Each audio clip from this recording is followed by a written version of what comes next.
Hi all, അസ്സാം വലൈക്കും, welcome back. ഞാനിന്നെൻ്റെ ഇക്കാൻ്റെ വീട്ടിൽ ഹസ്ബൻഡിൻ്റെ വീട്ടിൽ നോമ്പ് തുറക്കാൻ പോകുന്നുണ്ട്. പിന്നെ ആ വിശേഷമാണ് വീഡിയോയിൽ നിങ്ങളായിട്ട് ഞാൻ ഷെയർ ചെയ്യുന്നത്. വീഡിയോ ഫുള്ളായിട്ട് എല്ലാവരും കാണാം. ഈ ചാനൽ ഇതുവരെ സബ്സ്ക്രൈബ് ചെയ്യാത്ത കുട്ടിയാരുണ്ടെങ്കിൽ ഇപ്പം തന്നെ സബ്സ്ക്രൈബ് ചെയ്യുക. അതുപോലെ തന്നെ നിങ്ങളെ വിലപ്പെട്ട അഭിപ്രായങ്ങൾ കമൻറ്റിലൂടെ അറിയിക്കുക. വീഡിയോ ഇഷ്ടമായെങ്കിൽ ലൈക്ക് ചെയ്യുക. ഫ്രണ്ട്സിനും ഫാമിലിക്കൊക്കെ ഷെയർ ചെയ്ത് കൊടുക്കുക കേട്ടോ. അപ്പം ഞാൻ രാവിലെ എന്താ പറയുക, നമ്മളെ അത്താഴമൊക്കെ കഴിഞ്ഞ് നമസ്കാരമൊക്കെ കഴിഞ്ഞിട്ട് കുറച്ച് കിടന്നിട്ടുണ്ടായിരുന്നു. എന്നിട്ട് വെച്ചിട്ട് മോളെ സ്കൂളിലെല്ലാം അയച്ചതിന് ശേഷം ക്ലീനിങ്ങും കാര്യങ്ങളൊക്കെ കഴിഞ്ഞിട്ട് അവിടത്തേക്കുള്ള കുറച്ച് സ്നാക്ക് ഉണ്ടാക്കലാണ് കേട്ടോ. അതായത് നമ്മളെ കണ്ണൂർക്കാർക്ക് ഇപ്പോൾ ഹസ്ബൻഡിൻ്റെ വീട്ടിൽ നോമ്പ് തുറക്ക് വിളിക്കും. അവർ നോമ്പ് തുറ അവരുടെ വീട്ടിൽ എന്തായാലും എല്ലാവരുടെ വീട്ടിലും ഒരു നോമ്പ് തുറ ഉണ്ടാവില്ലേ. അപ്പോൾ അന്നത്തെ ദിവസമാണ് കേട്ടോ അധികം എല്ലാ മരുമക്കളും നോമ്പ് തുറക്കാൻ പോവുക. അപ്പോൾ അതുവരെ അതിന് മുമ്പൊക്കെ പോവും. പക്ഷേ നോമ്പ് തുറ ഉള്ളത് നമുക്ക് അറിയുന്നതുകൊണ്ട് തന്നെ അന്നത്തെ ദിവസമാണ് എല്ലാ മരുമക്കളും നോമ്പ് തുറക്കാൻ പോവുക. അതെന്തിനാണെന്ന് വിചാരിച്ചാൽ നമ്മളെ കണ്ണൂർക്കാർക്ക് മരുമക്കൾ പോകുമ്പോൾ എന്തായാലും സ്നാക്കായിട്ടോ എന്തെങ്കിലും എന്താ പറയുക പുഡിങ്ങായിട്ടോ ഫുഡായിട്ടോ എന്തെങ്കിലും ആയിട്ട് ഉണ്ടാക്കി കൊണ്ടുപോകും. അപ്പോൾ അവർ നോമ്പ് തുറ നമ്മളോട് പറഞ്ഞു കഴിഞ്ഞാൽ ഇന്ന ദിവസം വീട്ടിൽ നോമ്പ് തുറയാണ് നിങ്ങൾ വരണമെന്ന് പറഞ്ഞു കഴിഞ്ഞാൽ, അല്ലെങ്കിൽ നമ്മൾ നോമ്പ് തുറക്ക് പോകുമ്പോൾ അവരോട് നമ്മൾ പറയും നമ്മൾ ഇന്നത് കൊണ്ടുവരും, അതുകൊണ്ട് നിങ്ങൾ ബാക്കി ആക്കണ്ടെന്ന് പറയും. അതെന്തിനാന്ന് വിചാരിച്ചാൽ ബാക്കിയുള്ള ദിവസം പോലെയല്ലല്ലോ, റംസാനിൽ നമ്മൾ അത്രയെല്ലാം ഫുഡ് കഴിക്കും. അപ്പോൾ പിന്നെ വെറുതെ കുറേ ഐറ്റംസൊക്കെ ഉണ്ടാക്കിയിട്ട് കളയണ്ടാന്ന് ചൊല്ലി അങ്ങനെ പറയും കേട്ടോ. അപ്പോൾ ഞാനിന്ന് നോമ്പ് തുറക്ക് പോകാനും വേണ്ടിയിട്ട് അവരോട് രാവിലെ വിളിച്ചപ്പോൾ പറഞ്ഞ് നിങ്ങൾ സ്നാക്ക് ഉണ്ടാക്കണ്ട, നോമ്പ് തുറക്കുള്ള എല്ലാവർക്കും ഉള്ള സ്നാക്ക് ഞാൻ കൊണ്ടുവരും. പിന്നെ അതൊന്ന് നോമ്പ് തുറയാണല്ലോ അപ്പോൾ കൊണ്ടുവരും, അതുകൊണ്ട് നിങ്ങൾ സ്നാക്ക് ഉണ്ടാക്കണ്ടെന്ന് പറഞ്ഞിന്. അപ്പോൾ ഞാൻ അതിന് വേണ്ടിയിട്ട് കുറച്ച് ചിക്കൻ റോളും അതുപോലെ കട്ട്ലേറ്റും ഉന്നക്കായും ഉണ്ടാക്കുന്നുണ്ട്. വേറെ 2-3 ഐറ്റംസ് ഉണ്ടാക്കണമെന്നുള്ള വിചാരിച്ചിന്. സാധനമൊക്കെ വാങ്ങി വെച്ചിന്. പക്ഷെങ്കിൽ എന്താ പറയുക, നമുക്കത് ഉണ്ടാക്കാൻ പറ്റിയിട്ടില്ല കേട്ടോ. അതെന്താണ് അതിൻ്റെ റീസൺ എന്നൊക്കെ ഞാൻ വീഡിയോയിൽ ലാസ്റ്റ് പറയാം കേട്ടോ. അപ്പോൾ ഞാൻ രാവിലെ അതുപോലെ തന്നെ പിന്നെ പണിയെല്ലാം കഴിഞ്ഞതിന് ശേഷം ഉള്ളിയെല്ലാം വെജീസെല്ലാം കട്ട് ചെയ്ത് ഇതുപോലെ മസാല ഉണ്ടാക്കുന്നുണ്ട് കേട്ടോ. ചിക്കൻ റോളും കട്ട്ലേറ്റിനുള്ള മസാല ഒരുമിച്ചിട്ടാണ് ഉണ്ടാക്കുന്നത്. അങ്ങനെ അതുപോലെ കുറച്ചധികം ക്വാണ്ടിറ്റിയിൽ ഉണ്ടാക്കുന്നുണ്ട് കേട്ടോ. അങ്ങനെ ചിക്കൻ റോൾ മസാല റെഡി ആയപ്പോൾ ചിക്കൻ റോളിനുള്ള മസാല അതിൻ്റെ അകത്ത് നിന്ന് കോരി മാറ്റിയിട്ട് പിന്നെ അതിൻ്റെ അകത്ത് നമ്മൾ വേവിച്ച ഉരുളക്കിഴങ്ങ് ഇട്ട് കൊടുക്കുകയാണ് ചെയ്യുന്നത് കേട്ടോ. അപ്പോൾ ചിക്കൻ റോളിനുള്ള മസാല കോരി മാറ്റിയതിന് ശേഷം പിന്നെ ഉപ്പിട്ട് വേവിച്ചിട്ട് തൊലിയൊക്കെ കളഞ്ഞിട്ട് നല്ലോണം ഉടച്ച് വെച്ച് ഉരുളക്കിഴങ്ങിട്ടിട്ട് കുറച്ച് മസാല അങ്ങനെ എടുത്ത് വെച്ച് പകുതി മസാല ചിക്കൻ റോളിന് എടുത്ത് വെച്ചിട്ടുണ്ട് കേട്ടോ.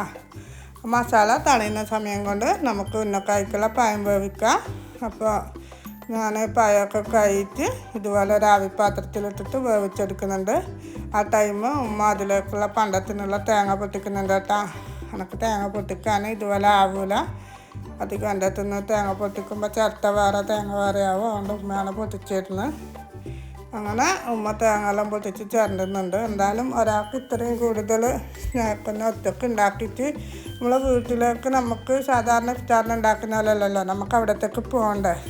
അതുകൊണ്ട് ഉമ്മ തേങ്ങയൊക്കെ ചേർന്നിട്ട് സപ്പോർട്ട് ചെയ്യുന്നുണ്ട് കേട്ടോ എന്നെ. അങ്ങനെ ആ സമയത്ത് തന്നെ നമ്മളെ പായൊക്കെ വെന്ത് വന്നിട്ട് ഇതുപോലെ ഞാൻ ഇഞ്ചിയും പച്ചമുളകെല്ലാം ചതിക്കുന്ന ആ സാധനം ഇല്ല, അതിനെക്കൊണ്ട് ഇങ്ങനെ ഒരു പാത്രത്തിലേക്ക് ഇട്ടിട്ട് ഒന്ന് ഉടച്ചെടുക്കുന്നുണ്ട് കേട്ടോ. നല്ലോണം ഉടച്ചെടുക്കണം, എന്നാലേ നമ്മൾ ഉന്നക്കായി ഉണ്ടാക്കിയിട്ടാകുമ്പോൾ സോഫ്റ്റ് ഉണ്ടാവും. അപ്പോൾ അങ്ങനെ ഞാനെല്ലാം ഒന്ന് ഉടച്ചെടുക്കുന്നുണ്ട്. നല്ല ചൂടാണ് കേട്ടോ, കൈ പൊള്ളുന്നുണ്ട്. പിന്നെ പഴം എല്ലാവരും നല്ലോണം വാഷ് ചെയ്യണം. എന്താണെന്ന് വിചാരിച്ചാൽ നമ്മൾ ഇതുപോലെ ഒരുമിച്ച് വെക്കുമ്പോൾ പഴം ആവി കയറുമ്പോൾ തൊലി പൊട്ടിയിട്ട് ഒന്നിൻ്റെ നീര് ഒന്നിലേക്കാവും. അതൊന്ന് ഒരു കാര്യം. രണ്ടാമത്തെ കാര്യം എന്ന് വിചാരിച്ചാൽ നമ്മൾ ഇതുപോലെ പഴം ഇടുമ്പോൾ ചിലപ്പോൾ നമുക്ക് ഇതിൻ്റെ പൊള്ളൽ കൊണ്ട് തോല് തേച്ച് അടർത്തി മാറ്റാൻ കഴിയില്ല. നമ്മൾ ഉടച്ച് വെച്ച പഴത്തിലേക്കെല്ലാം പോകും. അതുകൊണ്ട് പഴം നല്ലോണം 2-3 പ്രാവശ്യം വാഷ് ചെയ്തിട്ട് ഇതുപോലെ ആവിയിൽ വേവിച്ചെടുക്കാവും. നമ്മൾ കടകളിലെല്ലാം പഴം ഇങ്ങനെ തൂക്കിയിട്ട് അതോടെ ചെടി നല്ല പൊടി കടലങ്ങൾ അങ്ങനെയെല്ലാം ഉണ്ടാവുമല്ലോ. അപ്പോൾ അതുകൊണ്ട് പഴം നല്ലോണം വാഷ് ചെയ്തിട്ട് വേണം ഇതുപോലെ ഉന്നക്കായ്ക്ക് വേവിച്ചെടുക്കാൻ. അങ്ങനെ ഞാൻ ആ പഴം ഫുള്ള് ഇതുപോലെ ഉടച്ചെടുത്തിട്ടുണ്ട്. ഇങ്ങനെ ഉരുട്ടി നോക്കുന്നുണ്ട് കേട്ടോ, സോഫ്റ്റ് ഉണ്ടോ, നല്ല ഓക്കെ ആയിട്ടുണ്ട്. അതിന് ശേഷം ഉമ്മ തേങ്ങ ചേർന്ന് തന്നിട്ടുണ്ട് കേട്ടോ. അപ്പോൾ ആ തേങ്ങയിലേക്ക് ഞാൻ ആവശ്യത്തിനുള്ള പഞ്ചസാര ഇട്ട് കൊടുക്കുന്നുണ്ട്. പിന്നെ നമ്മൾ കുറച്ചൊക്കെ വീട്ടിലുള്ള ഇഫ്താറിനൊക്കെ ആണെങ്കിൽ അടുപ്പിൽ വെച്ചാൽ തന്നെ ഒരു കുറച്ച് പഞ്ചസാരയിലിട്ട് ഒന്ന് ഇളക്കി കൊടുത്താൽ മതി. പക്ഷേ ഇത് കുറച്ചധികം ഉണ്ടാക്കുന്നുണ്ട്. ഞാൻ ആദ്യം പഞ്ചസാര തേങ്ങയൊക്കെ ഒന്ന് കൈകൊണ്ട് ഇതുപോലെ കുഴച്ചിട്ട് മധുരം നോക്കിയതിന് ശേഷമാണ് കേട്ടോ ഇതുപോലെ പഴം വറുത്തെടുക്കുന്നത്. ഞാൻ അങ്ങനെ ചെയ്തിട്ട് പിന്നെ ഒരു പാൻ വെച്ചിട്ടൊരു ഇതുപോലെ ഒരു പാത്രം വെച്ച് കൊടുത്തിട്ട് അതിൽ കുറച്ച് ഗീ ഒഴിച്ച് കൊടുത്തിട്ടുണ്ട്. എന്നിട്ട് ഞാൻ നേരത്തെ പഞ്ചസാരയും തേങ്ങയും കൂടി ഒരുമിച്ച് തിരുമ്പി മധുരമൊക്കെ നോക്കി വെച്ചിട്ടുണ്ടല്ലോ, അതിൻ്റെ അകത്തിട്ടിട്ട് ഒന്ന് തേങ്ങയും പഞ്ചസാരൻ്റെ ഉള്ള വെള്ളം ഒന്ന് വറ്റിച്ചെടുക്കുക. പഴം വറുത്തെടുക്കാനറിയോ അങ്ങനെ ചെയ്യുന്നുണ്ട്. അപ്പോൾ അത് ഏകദേശം ആയതിനു ശേഷം കുറച്ച് ഏലക്കപ്പൊടി ഇട്ട് കൊടുത്തിട്ടുണ്ട്. എന്നിട്ട് അതിങ്ങനെ ഒരു പ്ലേറ്റിലേക്ക് മാറ്റുന്നുണ്ട് കേട്ടോ. ഉണ്ടാക്കിയ പാത്രത്തിൽ തന്നെ വെച്ചാൽ ചിലപ്പോൾ അത് ഹാർഡായിപ്പോവും. അതുകൊണ്ട് ഞാനൊരു വേറൊരു പ്ലേറ്റിലേക്ക് മാറ്റിയിട്ടുണ്ട്. അതിന് ശേഷം ഞാൻ ഇതുപോലെ ഉന്നക്കായി ഒന്ന് ഉണ്ടാക്കുന്നുണ്ട് കേട്ടോ. പക്ഷെ ഞാൻ ഉന്നക്കായി ഉണ്ടാക്കാൻ തുടങ്ങിയിട്ട് 2-3 കുറച്ച് ഉണ്ടാക്കുമ്പോൾ തന്നെ ഉമ്മനോട് പറഞ്ഞ് നീ ബാക്കിയുള്ള പണിയിൽ നോക്കിക്കോ, ഞാൻ ഉന്നക്കായി ഉണ്ടാക്കാമെന്ന് വെച്ചാൽ അങ്ങനെ ഉമ്മാൻ്റെ അടുത്ത് ഉന്നക്കായി ഉണ്ടാക്കാൻ കൊടുത്തിട്ടുണ്ട് കേട്ടോ.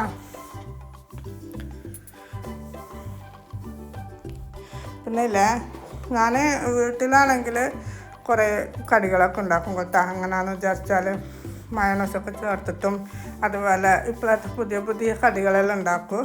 എനിക്കിങ്ങനെ ഹസ്ബൻഡിൻ്റെ വീട്ടിൽ അല്ലെങ്കിൽ ഫ്രണ്ട്സിൻ്റെ വീട്ടിലൊക്കെ പോകുമ്പോൾ ഇങ്ങനെ ഇതുപോലെ സ്നാക്കെല്ലാം ഉണ്ടാക്കുമ്പില്ല ഈ മയോണൈസൊക്കെ ചേർത്ത കടി ഉണ്ടാക്കാൻ എനിക്ക് ഭയങ്കര പേടിയാണ് കേട്ടോ. മയോണൈസ് ചിലപ്പോൾ അന്ന് അവർ ആ കടി ഫുള്ള് കഴിച്ചിട്ടില്ല, പിറ്റേന്നൊക്കെ വെച്ച് കുട്ടികളെല്ലാം എടുത്ത് കഴിച്ച് മയോണൈസ് എന്തെങ്കിലും പ്രശ്നമാവുമോ എന്നുള്ളൊരു പേടിയിലാണ് കേട്ടോ ഞാൻ ഇങ്ങനെയുള്ള കടികൾ ഉണ്ടാക്കുന്നത്. അല്ലാത്ത എനിക്ക് ഷവർമ ആയാലും ഷവർമ പോലെ ആയാലും അതുപോലെ തന്നെ നമ്മളെ ബ്രെഡ് പോക്കറ്റ് ആയാലും ഒരുപാട് കടികൾ അറിയാം കേട്ടോ. പക്ഷെങ്കിൽ ഞാനിങ്ങനെ നമ്മൾക്കല്ലാണ്ട് വേറെ ഹസ്ബൻഡിൻ്റെ വീട്ടിലായാലും ഞാൻ പറഞ്ഞല്ലോ ഫ്രണ്ട്സിൻ്റെ വീട്ടിലായാലും എവിടെയും പോകുമ്പോൾ അങ്ങനത്തെ കടികളൊന്നും ഉണ്ടാക്കി പോകില്ല കേട്ടോ. എന്താണെന്ന് വിചാരിച്ചാൽ ഞാൻ പറഞ്ഞ പോലെ മയോണൈസ് ചേർത്തിട്ട് കടികൾ ഉണ്ടാക്കിയിട്ട് വേറെ വീട്ടിലേക്ക് പോകാൻ എനിക്ക് ഭയങ്കര പേടിയാണ്. എന്താണെന്നറിയില്ല, മയോണൈസിൻ്റെ പ്രശ്നങ്ങൾ നമ്മളിങ്ങനെ കേൾക്കുന്നുണ്ടോ എന്താണെന്നറിയില്ല. അപ്പോൾ ഭയങ്കര പേടിയാണ്. അതുകൊണ്ടാണ് ഞാൻ ഇങ്ങനെയുള്ള കടികളൊന്നും ഉണ്ടാക്കിയത്. അങ്ങനെ ഞാൻ ചിക്കൻ റോളും ഉന്നക്കായെല്ലാം ഉണ്ടാക്കി തന്നിട്ടുണ്ട്. ഇത് ടൈം മോള് കട്ട്ലേറ്റ് ഉണ്ടാക്കുന്നുണ്ട് കേട്ടോ. കട്ട്ലേറ്റൊക്കെ ഞാനൊന്ന് എല്ലാം ഷേപ്പാക്കി കൊടുത്തിട്ടുണ്ട്. അത് ബാക്കി ഓള് ഇങ്ങനെ ബ്രെഡ് ക്രംസ് കോട്ട് ചെയ്തെടുക്കുന്നുണ്ട്.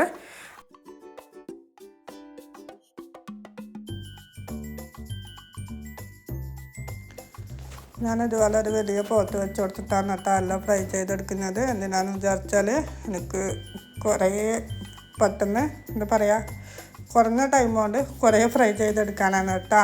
എന്താ പറയുക, ഞാൻ പറഞ്ഞില്ലേ കുറേ കടികളെല്ലാം ഉണ്ടാക്കണമെന്ന് വിചാരിച്ചിന്. പക്ഷെങ്കിൽ എനിക്കൊന്നിനും ഒന്നും ഉണ്ടാക്കാൻ പറ്റിയിട്ടില്ല.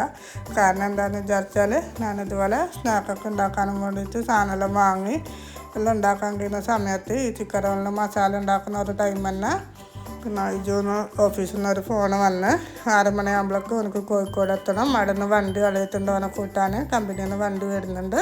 അപ്പോഴത്തേക്ക് എനിക്ക് ഹസ്ബൻഡിൻ്റെ വീട്ടിലേക്ക് അവനെന്നെ കൊണ്ടാക്കണം. അതുകൊണ്ട് ടൈമില്ല, 4:30 മണിയാകുമ്പോഴേക്ക് വീട്ടിൽ നിന്ന് ഇറങ്ങണം. ഈ ഒരു കാര്യം അവൻ എന്നോട് പറഞ്ഞപ്പോൾ തന്നെ എൻ്റെ മൈൻഡ് ആകെ എന്താ പറയുക തല തിരിഞ്ഞെന്ന് പറഞ്ഞാൽ മതി. എല്ലാം ഹരിബറിയായിട്ട് പണി തീർക്കലാണ്. അപ്പോൾ നമ്മളെല്ലാം പെട്ടെന്ന് എല്ലാവരും കൂടി പെട്ടെന്ന് ഈ 3 സ്നാക്ക് ഉണ്ടാക്കിയെടുത്തതാണ്. കുറച്ചധികം ക്വാണ്ടിറ്റിയിൽ ഉണ്ടാക്കുന്നതുകൊണ്ട് കുറച്ച് ടൈം എടുത്തിട്ടുണ്ട്. പക്ഷെങ്കിൽ അവൻ പറഞ്ഞ പോലെ തന്നെ എല്ലാം 4:30 മണിയാകുമ്പോഴൊക്കെ ഞാൻ ഉണ്ടാക്കിയിട്ടുണ്ട് കേട്ടോ. കുറച്ച് പോളയൊക്കെ ഉണ്ടാക്കിയെടുക്കണം, അതുപോലെ തന്നെ ബ്രെഡിനെ കൊണ്ടൊക്കെ കുറച്ച് സ്നാക്ക് ഉണ്ടാക്കണം എന്നെല്ലാം വിചാരിച്ചിന്. പക്ഷെങ്കിൽ ഒന്നും നടന്നിട്ടില്ല കേട്ടോ. പിന്നെ അവരോടാണെങ്കിൽ സ്നാക്ക് ഉണ്ടാക്കണ്ട ഞാൻ കൊണ്ടുവരുമെന്നും പറഞ്ഞ് എനിക്ക് ആകെ ടെൻഷനായിപ്പോയി കേട്ടോ ഉണ്ടാക്കാൻ പറ്റായിട്ട്. പക്ഷെങ്കിൽ ഒന്നും ചെയ്യാൻ കഴിയില്ല, വണ്ടി എടുക്കാൻ പിന്നെ വേറെ ആരും ഇല്ല അവൻ പോയി കഴിഞ്ഞാൽ. അതുകൊണ്ട് അങ്ങനെ ഞാൻ പെട്ടെന്ന് റെഡി ആയിട്ട് പോക്കാന്ന് കേട്ടോ. അവനെ നമ്മളവിടെ കൊണ്ടാക്കിയിട്ട് വേണം അവനക്ക് പോകാൻ. അതുകൊണ്ട് ഞാൻ പെട്ടെന്ന് ഇറങ്ങിയിട്ടുണ്ട്. എന്താണെന്ന് വിചാരിച്ചാൽ അവനക്ക് നമ്മൾ ലൈറ്റ് ആക്കുന്നതിനനുസരിച്ച് അവനും ലൈറ്റാവും പോയിട്ട് വരാൻ. അതുകൊണ്ട് ഞാൻ വേഗം തന്നെ ഇറങ്ങിയേനെ. പിന്നെ അവിടെ എത്തിയതിന് ശേഷം ഞാൻ വീഡിയോ ഒന്നും എടുത്തിട്ടില്ല കേട്ടോ. അവിടെ ഫുൾ ആൾക്കാരാണ്, അതുകൊണ്ട് പിന്നെ വീഡിയോ എടുക്കാൻ പറ്റിയിട്ടില്ല. ഇത് കിച്ചണിലുള്ള ചെറിയൊരു ഭാഗമായി വീഡിയോയിൽ ഉൾപ്പെടുത്തിയിട്ടുണ്ട്. അപ്പോൾ ഇന്നത്തെ വീഡിയോ ഞാനിവിടെ വൈൻഡപ്പ് ചെയ്യാണ്. Take care, bye bye.